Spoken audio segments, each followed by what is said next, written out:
নমস্কার বন্ধুরা, আরও একবার আমার চ্যানেলে তোমাদের সকলকে স্বাগতম। আজকে জন্মাষ্টমী, তো জন্মাষ্টমীর শুভকামনা তোমাদের সকলের জন্য।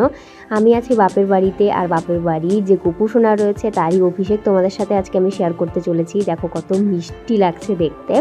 তো যে সমস্ত জিনিসপত্র দিয়ে আমরা এই অভিষেকটা কমপ্লিট করব সেগুলো সমস্ত কিছু আমরা সাজিয়ে নিয়েছি। যেরকম ড্রেস, আজকের জন্য তো নতুন ড্রেস রয়েছে, তার সাথে পঞ্চামৃত যেরকম রয়েছে এখানে দুধ, দই, মধু, শর্করা আর ঘি।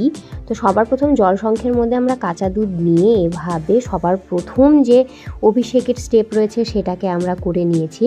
এরপর দুধের পর আমরা নিয়ে নেব জলশঙ্খের মধ্যে দই, এবং দই ঢেলে ঠিক সেইভাবেই আমরা আবার গোপুর মাথা দিয়ে এভাবে ঢেলে দেব।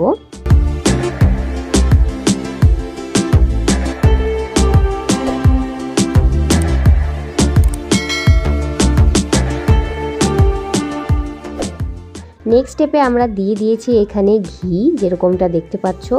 ঘিয়ের পরেই আমরা দিয়ে দিয়েছি মধু, আর মধু দিতে দিতেই দেখো কত সুন্দর চকচকে লাগছে আমাদের গোপুসোনাকে, কত মিষ্টি দেখাচ্ছে। এরপর আমরা নিয়ে নেব কি, জলের মধ্যে করে দেব শর্করা, যার জন্য আমরা এখানে চিনি ব্যবহার করেছি। সাথে আমরা মিশিয়ে নিয়েছি আতর আর সামান্য কর্পূর, এবং সেটা দিয়েই আমরা মাথার উপর দিয়ে পরিষ্কার করে ঢেলে দেব। তো এই স্টেপের পরে কিন্তু তোমাদেরকে পরিষ্কার জল দিয়ে ভালো করে গোপুকে স্নান করিয়ে দিয়ে মুছিয়ে নিতে হবে, যাতে কোনো রকমের চিটচিটে ভাব না থাকে। এরপর যেরকমটা ড্রেস রয়েছে ড্রেস পরিয়ে নিলাম। দেন তোমাদের কাছে শৃঙ্গারের জন্য যা যা অ্যাভেলেবেল রয়েছে, চুড়ি, মালা, এই সমস্ত কিছু আমরা দিয়ে দিয়েছি। এখানে একটি ফ্রেশ ফুলের মালাও মা একদম পুরো বানিয়ে রেখেছিল। এরপরে চুল পরিয়ে দিলাম, সাথে দিয়ে দিলাম এখানে পাগড়ি।